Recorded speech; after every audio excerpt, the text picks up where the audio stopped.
All righty. Hello, bonjour, Annie, hola. My name is Garrett Ryan. I am with Artist Relations here at Fringe North this season. And I am so happy to be back here once again on our Fringe North Artists Roundtable. We're doing these every Thursday evening at 7 until the festival begins on August 16th. And I am so excited to be doing a special writers roundtable.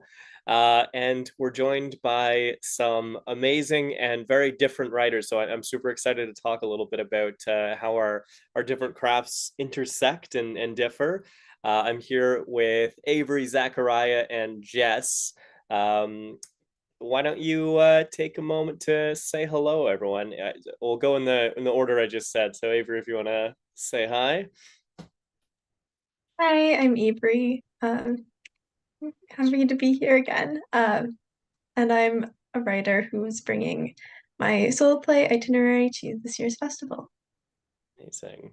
Zachariah. Hi everyone, my name is Zachariah Highgate and I am a rapper, singer, songwriter. I'm so excited to be here and I will be working on a short film that I will be debuting at the festival. Thank you. Jess.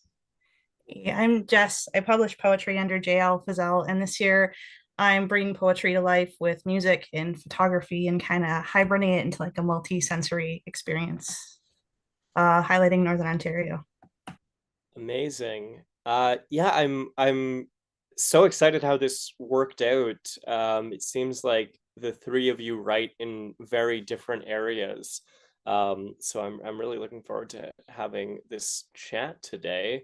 Um, I'd love to hear a little bit more about your projects. We got a little bit of information there in your introductions, but I'd love for you to all tell our audience a little bit about what they can expect to see from you at Fringe North this season. Zachariah, do you want to start? Sure, thank you. So for me, I'm working on a short film, kind of similar to a project I did last year for Project Nation, which was also with Fringe. And that was kind of a short documentary, kind of about my relationship with the harbor front. And I'm kind of working on something that's a project that I had in the works in the past that is going to kind of be repackaged and put together in a way that kind of highlights a certain moment in time not too long ago and kind of like what my experience was and what the experiences were of some people around me as well. So it's still under wraps, but we have lots to, get ready for that. I'm really, really excited to share that because I think it's a really poignant project. And I'm excited to share it with everyone. Amazing. And Avery. Yeah, so I have a solo play called Itinerary that I originally wrote in the fall for a playwriting course, and then it's kind of developed from there. I had a short stage reading of it at Play Smelter as part of the Northerners Creation Unit cabaret. And now I'm set to perform it. Yeah, play, so I'll be portraying 8 characters interchangeably. Um, yeah. Amazing. That's so exciting. I was able to see a little bit of it at the cabaret in Sudbury at Play Smelter, which was super exciting, and I'm looking forward to seeing the whole project. Jess, you mentioned a little bit about what you're doing, but I'd love for you to tell our audience a little bit more. Yeah, for sure. So this year I'm stepping away from the workshop, which has kind of been my pet project for the last few years. I've been doing a lot of that kind of stuff and moving towards more performance based, which is exciting for me because it's kind of where my passion is right now. So I'm combining poetry that I'm writing inspired by Northern Ontario. So the land, stories, nature, the history, all of it, and combining that with my fiance's guitar playing and then photography to kind of tell a story of Northern Ontario and what makes it special and sets us apart from other people and kind of just embrace the North rather than always missing the city or chasing a different lifestyle and kind of just exploring us. Yeah, I love that. And I was lucky enough to, and I've mentioned this previously, I believe, in our roundtable a few weeks ago, but I was lucky enough to be in your workshop last year. and it was such a beautiful experience. So I'm really looking forward to seeing you transition from the workshop into doing some performance yourself. It's going to be really special, and I connect and share the love for for Northern Ontario, and I think the festival does as well.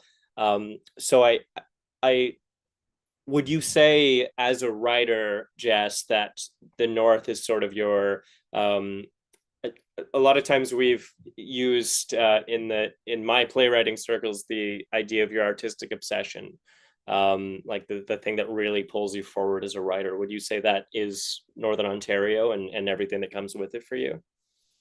I can hear my teenage self cringing inside, but yeah, yeah. Um, this was never my intention, even when I first started writing. But through writing, I kind of fell in love with Northern Ontario and kind of the growth that it forces you to go up through here.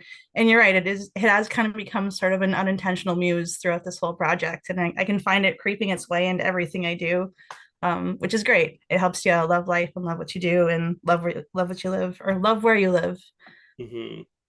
Yeah, absolutely. And I saw a very similar thing for you, Zachariah, in your piece last year for Project Nation. The love that you have for your community and how you spoke about the harbor front and its place within the community, I thought was really special. Do you find that um, does that kind of permeate your writing, the that community aspect as well, or what are the things that you find you're pulling yourself forward? Well, thank you. No, thank you for saying that. I think it's a mix. It's a good mix of that. Born and raised in Toronto. So just having that city experience in my own way has always kind of like influenced my work. And I think a lot of times I really like looking within and kind of like how do I almost like asking myself, like, how are you navigating these situations? Because sometimes I find I can verbally say, how I'm feeling or what I'm going through, but I still can say that differently in a song. Like it's not going to be exactly the same. I'm going to use different metaphors. It's going to, they're going to be played on words. Like it's going to kind of take a different approach just to make it into something that's kind of like audible art and my feelings, but kind of in like a different kind of package. So I think it's definitely that community aspect and recognizing, having those songs that I have that are, like more hardcore and more gritty and more real. And those are really me talking about my real life experiences, things I've experienced in the city, things that I've just experienced myself and how I've navigated that.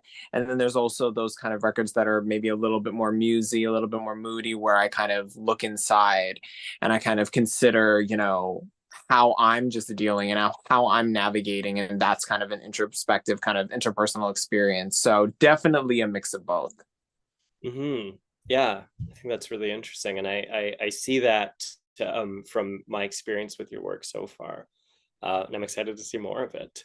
What about for yourself, Avery? I get the sense that from my experience with your work, again, however limited it is, that it's somewhat removed from like the very specific like geographical kind of influences, but I'd love to hear your thoughts.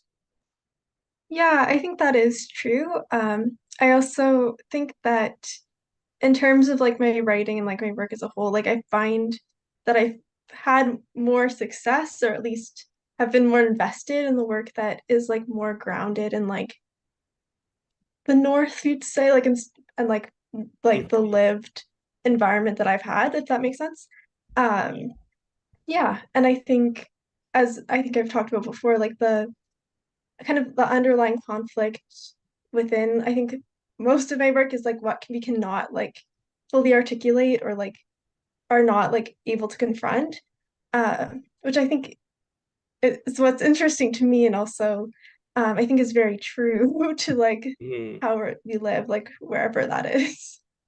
Yeah, yeah, absolutely. So what would you say are some of the other things that are sort of functioning as your muse as a writer? Like what is really driving your work? I think a lot of literature, like it's just like the way that I've been introduced, I think, to like writing and then uh kind of from those like inspirations and like what I enjoy reading, informing kind of my playwriting, and then also just being in theater and Hmm. having kind of all of those different influences of just what I've been around like all of my life in terms of like performance and also like just reading and storytelling within like especially like within my family is kind of like that is the inspiration of my piece for Fringe this year, which is like the story of my great grandmother arriving in her horn pain from the train and then finding her furniture in the mud. Um, so I think yeah, a lot of influences. Hmm. Yeah. Do you have any specific uh, influences from writers or performers or anything like that, like people working in the industry that have influenced your work, do you think? I think definitely like having one high school like drama teacher who was also like playwriting or not playwriting, like theater director like for most of my youth, with Anthony and Chetty at Spear Heights, like that was I think a major influence, and like kind of the mentorship aspect as well and being able to get into like all of the different aspects of theater. I know that we talked about this last time, like in the northern like having that experience of getting to do everything because we kind of have to, Mm. and then being one of the people who's like really eager to like learn about all of the different components of theater. So yeah. Yeah, for sure. What about for you, Jess? Who have been some of the personal, either personal influences or influences from other practicing artists or writers that have kind of had an impact on your work? Yeah, for sure. I have no idea where to start with this one. I love literary anything. Books, poetry, nonfiction, fiction, historical fiction, like name a category and I'm reading it, except for romance. For some reason I still can't. I just can't. Um it's not my thing. But yeah, I feel like I pull again to my teenage selves kind of chagrin, a lot of from the classics, a lot of the like Charles Dickens and L.M. Montgomery and just a lot of the older stuff like Sylvia Plath and like things that I didn't necessarily connect with at a younger age because I didn't get it. I just wasn't in a headspace to be able to kind of piece those together. Um, I wasn't really making the connections that I can now. And I just, there's something about the really rich vocabulary. And I think, Zachariah, you were saying this, like talking through metaphor, like you can't possibly say what you want to say with just a sentence. Like sometimes there's so much more to it. And I really love the way that the classics just kind of pull in these crazy words. You're like, wait, what does that mean? And then you look it up and you're like, oh, yeah, that makes sense. That totally makes sense. And then I do love a lot of, I do read a ton of poetry. So I've been reading a lot of Canadian authors right now. And I've stumbled across this girl from British Columbia. Her name is Sonia Rango. And there's something just super magical and kind of ethereal about the way she writes. And I've been really connecting with that because I've been kind of exploring my own spirituality and what that looks like, which is can be kind of a messy process sometimes. I've been kind of appreciating some of those aspects too from her writing. But I can name 1,000. I really Yeah, don't know where to start. I get you. Yeah, it's so good. I have so many people whose work that has influenced me in some way or another. I love what you were saying about like gaining an appreciation for the very literary language later. I found the same. Like I didn't connect to a lot of books that were. I always liked the books that were a lot more simplistic in language when I was younger because I just didn't want to. I feel like those the very flowery books are not meant to just be read through and then you put it down and you get it. Like it's meant to go back and think on and like really take your time and chew on it. And I definitely didn't have the patience for that when I was younger, but I have a much bigger appreciation now. So I would say to anyone that's listening and has some sort of book that they've maybe struggled to connect to because of the language in the past to maybe pick it back up and see if it offers you something that it didn't when you were younger. So I really connected with what you were saying on that. What about for you, Zachariah? Do you have any um, artistic influences that have really stuck with you? Yeah, for me, there's a couple. I would say one that maybe people maybe wouldn't expect, but I've always said so much, sent so much love to this person because I love them so much. But Mariah Carey, like I've always listened to her since I was young, and like she always incorporates really, different terms in her music that you don't always hear when she's like, I was also acquiescent. Have you ever felt so enamored? Like she's always putting words like that in her music. And growing up, I would learn those words and I'd be like, oh, I like this. She does that. So I try to do the same. When I'm like writing like something, I try to add certain words, like using words like serendipity and things like that because it just kind of adds another layer. And I'm an English major, so that's always in me to like just learning language and utilizing language. So she's definitely like just a big inspiration in terms of always just kind of stepping up and like, how do we take this to the next level, Because how I look when I write, I look at like how many syllables we have in that line and I'm like, how do we fill that in a way that's different, that uses every, because how I look at it is every syllable is like that's an opportunity to say something, So how are we making sure how many we have in that bar? Like how do I make sure I've used everyone, to the best of their ability? So she's a big one. And even in just like in rap, just in general, just it's such an environment that just like encourages like competition and just being your very best because everybody's doing things in their own way, but we're all using similar sounds or we're kind of talking about similar topics, so you want to be the best that's doing it. So I love that competitive air of that because it always pushes you to step it up and be your very best. And so there's so many rappers that I've listened to and that I have so much love for, especially female rappers, that are just so talented, and you hear it in their bars, you hear it in their lines, and you hear all the work and just the incredible amount of talent, you know what I mean, that they put into their music. And then we have, so many of the greats, you know what I mean? When I think of like the Nicki Minaj's, the Drakes, like just these incredible artists that really tell their stories in really unique ways, and how they continue to do that now is just, it's really inspiring to see. So those would be some of my biggest inspirations. And if you don't mind me sharing a quick little story about kind of how that's impacted me as an artist, I remember when I was 16 years old, starting out, very green, very new to this, and I was writing a song on the side of my notebook in science class, and I was telling a friend about it, and I was just young and imaginative, and I was just like, yeah, I'm writing this line about having a Lamborghini, and my friend just kind of stopped me and was just kind of like, but you don't have a Lamborghini. And that like turned something on in my head. And I've always been, since that day, since that day till now, I'm always just a champion advocate for just keeping it real. My music is like, you want to learn about me?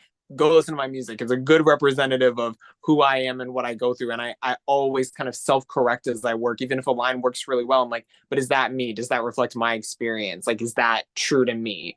And so they call it, sometimes they say, cap rap, for people who kind of like maybe are saying things that aren't really real or true to their life. And so I've always kind of gone against that because I'll never forget like that light bulb moment where I was just like, yeah, she's right. I don't have a Lamborghini. So yeah, we need to just omit that.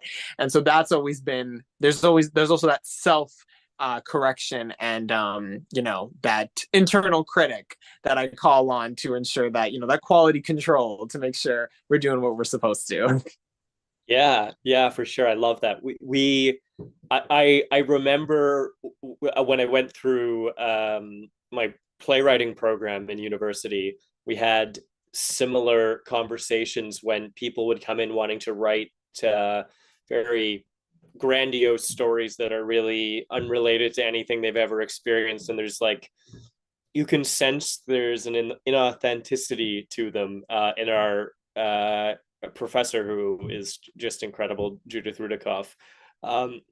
She absolutely would cut right through that and challenge people if they were writing from an inauthentic place. And it's not to say you can't write things that are not true to your experience. Well, you can't. It's not to say that you can't write fictional things that have not happened to you, but there should be some level of connection in there. I think like you should be able to at least resonate with the emotions or the journey. Like there should be something there. And if you're just writing completely removed from yourself, then there's like there's not a lot of truth in there. So I find that interesting that there's a similar connection there. I I didn't know you were an English major. That's all right. At least I don't think I knew, but that's really interesting. Do you find that as a rapper, there is enough appreciation of the literary prowess of uh, hip hop writers? Because I myself didn't even necessarily have that level of appreciation. I think until Kendrick won the Pulitzer, and I think that was a big watershed moment for me where I was like, I gotta like actually look into the lyrics and stuff, and I have since had much more of an appreciation. So I'm curious what that looks like in a university setting. Yeah, no, that's a great question. I will say there was one course I took where we had, I think it was one class where the professor talked about like female rappers. And this was kind of before obviously there have been different waves in different eras, but kind of where we are now where there's so many different female rappers who, you know, cross so many genres and subgenres and fit into so many different niches. At that time that was coming up, that was the wave that was growing. And I remember like he listed a couple and then I was like, oh well, I like these ones too that are coming up. And he's like, oh really? And I was like, no, like I love female rap. Like and he was surprised. But I really liked that we were able to have that conversation in that class and kind of talk about it because I agree. I think it's definitely underrated and people, you know, when they hear the lyrics, like there's so much work, even with other rappers that I know personally, like I know how much work they put into their art and how much they want you to catch that line that, you know, that really kind of, you know, brings it on home and really kind of like tells the story, or, you know, that metaphor that you got to think about for a little bit and then you're like, oh, or something that's like a double entendre, or Yeah. sometimes it's like a triple entendre. Like it's so many different layers to what they're saying, and that's a lot of work. You know, that's not just simply just writing something and just being like, oh, that fits, that's perfect. You know, that's a lot of thought, there's a lot of effort, it's a lot of talent, it's a lot of honing your craft. It's, you know, it's not something, you know, I'm sure there's some people who can just do it on the fly, but to get there, it's a lot of work. And I'm proud of, I was even in a workshop recently and I came up with a line that I was like, oh wow, I did that, I liked that. It was really good. So, you know, I agree with you. I think there's definitely, and I think we're seeing that more now. I think we're seeing more of that respect there Mm. and a lot more of that appreciation, which is always great to see. And I think that will continue to grow as people really kind of, you know, expand and open their eyes and ears to new genres and sounds and styles. Yeah, yeah, absolutely. Amazing answer. Um I also love what you said about being able to appreciate the lines that you've written. I think that's so important as writers. It's so hard to do that, and I'm glad that you're able to do that. Um, it's I find I can typically do it better in retrospect, like not when I'm currently writing something. I always hate it, and then I can look back later and I'm like, oh, that was pretty good. But it's so challenging. So I'm glad you said that because it's a really important thing to be able to appreciate your own work. So if you don't like your own work, then like really, what's the point? You should be able to connect to it. But yeah, amazing. I I love that we have three, as I said, very different types of writers in terms of genre. So I'd be very interested to kind of zoom out and hear what it looks like from the beginning to the end, although a writer's work is really never like done, but like what is your writing process look like from start to the kind of abstract finishy type point? Let's start with you, Jess. Just from a very kind of broad zoomed out perspective, what's your process? It depends what I'm working on. Fair enough. I find when I'm working on like a fiction piece, I end up much more critical of myself. I pants everything. And for those of you not familiar with the term, it just means that you don't plan anything. You just kind of write from the seat of your pants, and whatever shows up on the screen is kind of what you go with. Whereas poetry, I tend to be a little bit more mindful and methodical, but just because I use it as more of like a meditative process for me. Um, but even then, like my process is be terrifying if you're inside my mind. I feel like I'm a pinball machine where I have so many ideas. I'm like, oh, this. So if you were to go into my Google Docs folder right now, you'd probably see 30 different poetry books on the go and be like, this is why you haven't published anything in a while. But I really need to find something that inspires me, and that's what I get with. That is literally if I could sum my process up, if it doesn't inspire me, it's gone. It's in a folder somewhere, and I'll pick it up again at some point. Amazing. Yeah, I am the same way. I have docs, and my notes app is all full of ideas and lines, things like that that sometimes come back up. Sometimes I'll take like a piece of something that I wrote years ago and Frankenstein in it to whatever I'm working on now, and that's I can relate to that. Those are my favorite pieces. Yeah, for sure. There's I believe that you should keep everything that you wrote, because if it's like, if you can't find somewhere to put it in, like maybe it was just meant for a later piece. And then that's great. What about for you, Avery? I think pretty similarly, like uh I will like just have ideas and then write something, but those are usually just as a way of like practicing more so, like getting some like experimenting. Whereas if I'm doing something that's like will actually be performed, um, then I think that's where like really the like method and like the like really specificity and I know like you're not supposed to like edit as you're writing, but like I edit before I write. Like I'm like I don't think they're not separated at all. Um I think it's very much like very methodical and very like specific. Like I think in terms of authenticity, it's like how the specificity is, I think, is part of that. Like if you can't describe something specifically, then I don't think it's something that's authentic, because you don't know it well enough to describe it specifically, Mm. unless that is intentional. But I don't like in terms of those things that are like really that are known to you, but you cannot articulate, as being like that distinction. Uh, yeah. So I think it's very much editing as I write. And I don't tend to revise much, because I have the plan ahead of time, and then it's like Mhm. just like little things. Um, and then it's like cool. And then in terms of like performing, that's when like all of those extra layers come on. And I think especially like directing my own work, it's like, okay, it's written now, it's printed, like nothing's going to change about the writing. And then it's like, let's figure out how to get it on the stage. And I think that's really fun for me, is like getting to do both, with the same piece. Yeah.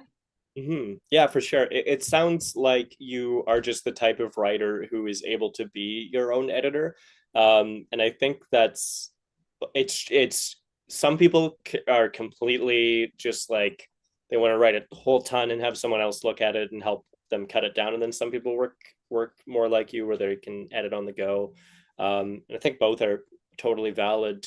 I feel like I'm somewhere in between, but I can definitely relate to what you're talking about. Um, do you typically find for yourself that you're working more alone versus with like dramaturgs or other collaborators who are doing that more edity type role? Yeah, I think definitely more like alone. And like sometimes I think I don't really show my writing until I'm like done it. And then I'll be like, read this. And then it's usually like just kind of people within like my smaller circle who are not necessarily like playwrights or have anything to do with Yeah. theater. Like, that sounds nice. And it's like cool. And like this resonated with me. It's like cool. Um, yeah, I think just having those people in your life who like your writing is and like maybe like understand it a little bit, and they're like cool, and then like they might be like, oh, I'm not sure about this part, and they're like, yeah, I agree, I think I should edit that, and then it's all good. Yeah. I Yeah. think that's really valuable feedback. I as much as I love working with dramaturgs, and I personally do a lot, not always, but a lot of the time, I they're so into the theater world, and then most of the audience watching a play is not that into the theater world. So it is important to get people's perspectives that are further removed. So I think that's very smart, actually, to be getting people that are not necessarily playwrights or dramaturgs to be reading over things. Yeah. And what about for you, Zachariah? What's your process look like? I would say I'm actually like a mix of Jess and Avery, like you said, Garrett, as well. I think like funny enough, when I'm writing like things that are like fiction, like stories or like articles or something that's a little more formal, I like to get it out and then I'll come back to it. Like I'll leave it for a little bit. I'll come back to it. If there's an editor involved, it'll go through its kind of revisions and those phases. So I have no problem with that process. But when I write music, I'm very like editing as I go. I'm very like self-critical, just going through each line. I like it, and that can sometimes, make the process a little bit longer just because, it'd be nicer to just be able to get it out. I really have to force myself when I do that if I'm feeling like, okay, we just got to get this song done, like a first draft, and you can come back. But I like to at least by the end of maybe the first draft, it's pretty much like almost there. It just may need, there's a line here that could be tweaked. The way I said this could be a little bit better, or, we can change this one word. I like with music, I like it to be like, first or second draft of it, we're like done. And I find that similarly with what Avery said, it's kind of like when you're taking it to the theater, kind of like when I'm taking it to the studio.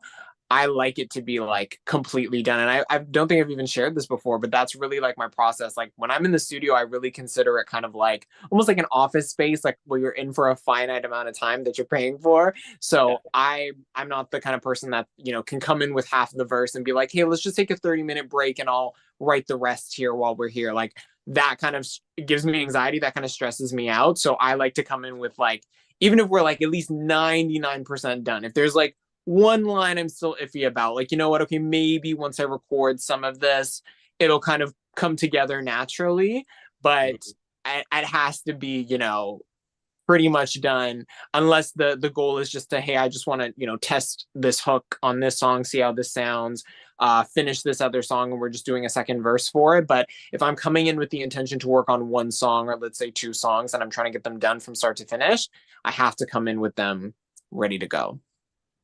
Yeah, yeah, for sure. I can that makes sense. The idea of having to write under pressure is not for me either. I can't even do whenever that we do like playwriting exercises where we have to write something in like 5 minutes or whatever. I immediately my mind goes blank and I forget how to write. I do not do well under pressure like that. Um, yeah, very interesting to hear all the different approaches. Um, I'm wondering now, kind of zooming in now, what is like a writing session look like for each of you?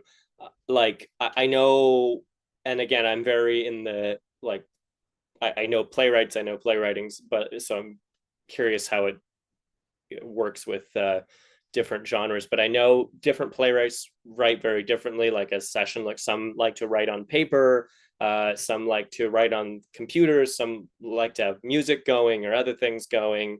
Um, what does a typical session look like for you, Avery? Um, I think it's like all over the place. It's like if I feel like writing and I know I have the time to write and I'm like, you know what, this is a really good day to write, um, then I will. And it might be on my laptop and it might be on paper and it might be like in my bedroom and it might be in public. Okay. But generally it's very much like I'm not like all over the place, like between email tabs and stuff. It's like I'm just writing. Yeah. If that makes sense. Yeah, I So do think you that. usually like block out the time, or it's like if you're feeling it, then you'll sit down and do it, but kind of mitigate the distractions? Yeah, I think like that. Like I do, we'll just like write, like I do schedule time and I also like just write when I have the time. It's kind of a mix of both. And also I think it's easier usually when I'm like working on a specific project. I think which generally applies and instead of just being like, you know what, I should just write something now. And it's like, what? Um, so yeah, I think that's kind of what it looks like. And yeah, I also really enjoy drinking tea and will like drink tea Mm, and write. Um, yeah, that nothing sounds crazy, I don't think. that sounds very nice. The tea and writing. I am like a coffee and stress writer, but the tea sounds a lot more relaxing. Um, what about for you, Zachariah? It's similar. I definitely am also that writer. Like I would love to say every morning I wake up, at 6 a.m., the sun rises and I write for half an hour. But it's sometimes it depends on the day, it depends on kind of what's going on. I find what works for me is I like to have at least 2 or 3 songs that are kind of in the queue, in the sense that I know I'm trying to get these songs done right now, whether they're for a project, whether they're for something coming up. And then I really just, that's kind of on my mind daily. Like, how are we working towards getting those songs done? And I also find, there's some days, I'm sure we all have them, where you just wake up, you're like, oh, I feel like it's a good day to write today. Like, I'm going to write at some point today. So I look forward to those days. But what I also like to do is I like to be out in nature. I find that helps me a lot with writing. So even if I'm downtown, for example, or I go to certain parks that I like, there's even this one park like not too far from me that like I will go to. So I feel like it has like writing energy. Like when I go there, I'm able to, get things moving. So I'll go somewhere like that, or I will kind of like listen to other songs and sounds and get myself into like that kind of mode. And sometimes just be in a space that I feel is kind of like freeing and like organized for that. And then I feel I'm able to like slowly get into my writing, excuse me, and really try to get some things done. So I think as long as, for me, it's always about like having a plan in the back of my mind of what needs to get done, and then just reminding myself, okay, we're working towards this. So that's Right. that's one thing that helps for me. Yeah. Yeah, I love that.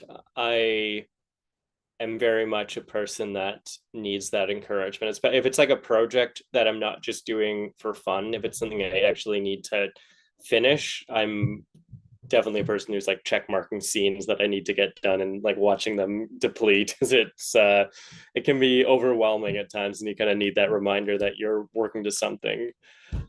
Yeah, thank you for sharing that. What about for you, Jess?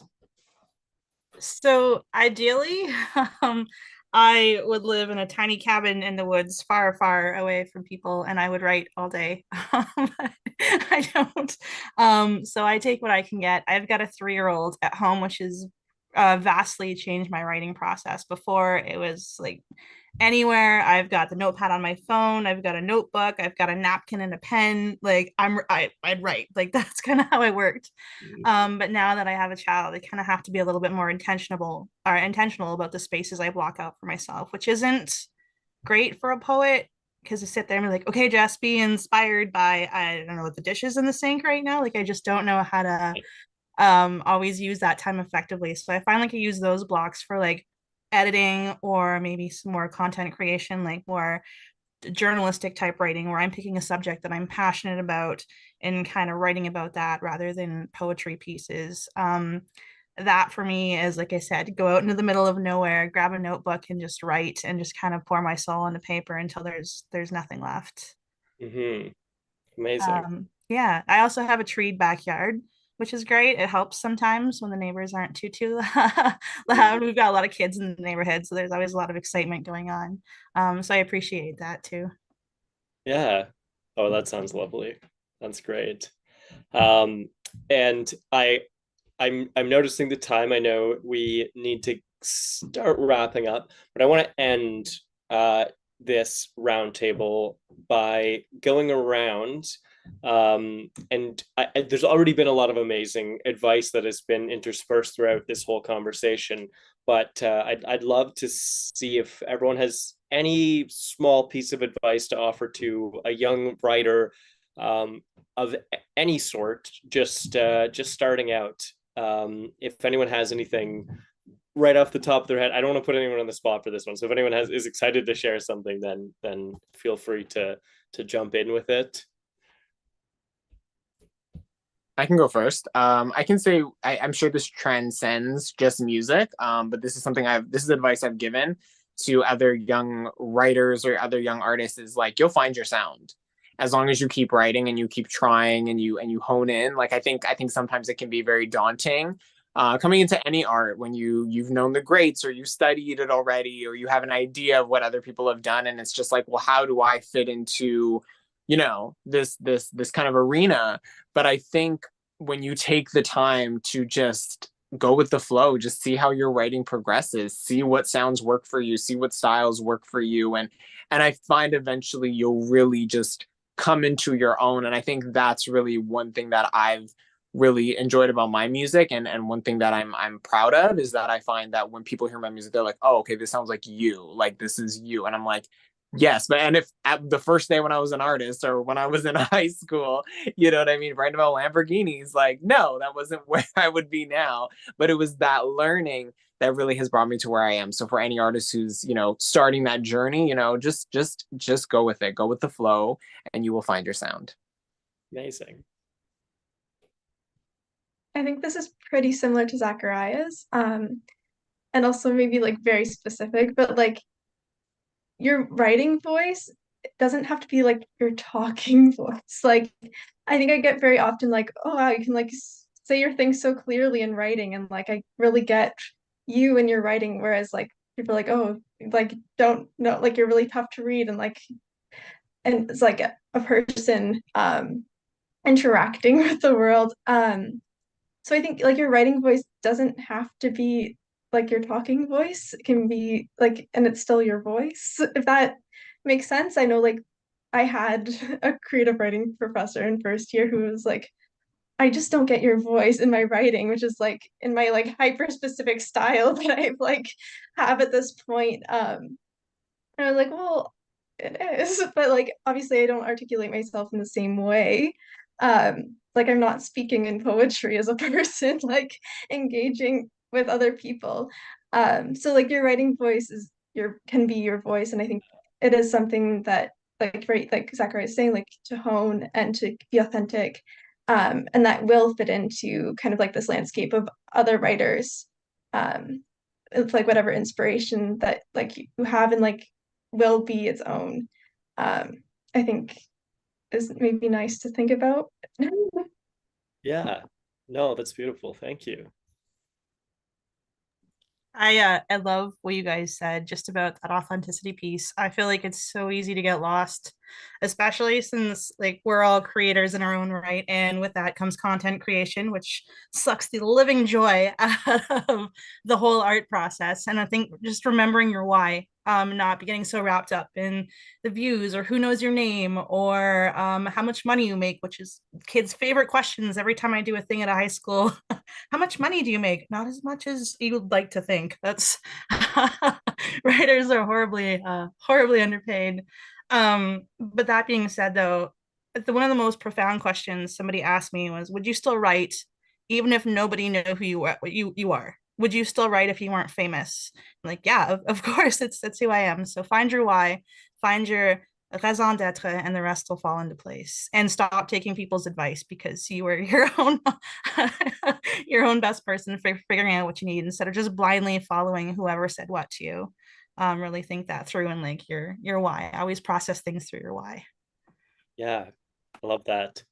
And thank you for mentioning. Absolutely, writers are often terribly undervalued and underpaid. So support writers. We wouldn't have art without them. Well, we wouldn't have a lot of art without them. Zachariah, this one's for you because it makes me think of my younger self writing song lyrics, convincing myself it wasn't poetry. That music lyrics is an incredible writing skill. Being able to take such a big concepts and kind of filter them down into tiny little things. That's pretty amazing. Oh, thank you. No, no, no. And the work you do is so profound and amazing too. I think it's just incredible that, we have this amazing opportunity to do these things. And I love that we're doing it in our own ways. And we're able to share some of that. I think that's amazing. And we have amazing platforms like Fringe that allow us to do that. So grateful to be here. And thank you, Garrett, for that and all that you do and the Fringe team. Of course, yeah, that's why we do it. That's exactly why. And then I guess I would just end with saying, for myself, the advice that I like to give is, I, I want to hear everybody's stories or stories. I think a lot of people are very insecure, writers or non-writers, that the stories that they have inside them are not like interesting enough or important enough to share. And there will be people that want to hear your stories, me included. um, if you have this feeling that your stories might not be interesting to people because you're not seeing similar things out there, then that's probably because there's a gap and they're waiting for you to fill it. So um, definitely be confident that you have interesting things to say and share with the world, and just give it a shot. That's that's something I feel very strongly about. uh, Before we wrap up, I would love to hear where we can find more of your work, or where we can follow you, or what you've got coming up. What about for you, Jess? Where can people find you? What have you got coming up? I mean, aside from Fringe North, I'll plug that myself. So Fringe is my big one this year. I'm trying to keep things a little bit more low key just because I'm getting married in the fall and that's taking up way more of my time than I thought it would, to plan everything. So Fringe is kind of my big deal this year, but I am working on a book called Note to Self, and it's kind of all the things I wish younger Jess would have known. Literally note to self and all the things I want her to remember. As for my work, you can find all of my books on Amazon, Kindle, Kindle Unlimited, most places where books are sold locally at the Main Street Cafe. And I'm on TikTok making an absolute fool of myself sometimes and reading poetry and kind of sharing some of my writer journey stuff. And I'm not so active on Facebook and Instagram, but I am working on it. Amazing. That's great. We need to do a working artist slash wedding planning artist roundtable at some point, because I also have a wedding coming up in a few months. So that's I understand that it is a lot.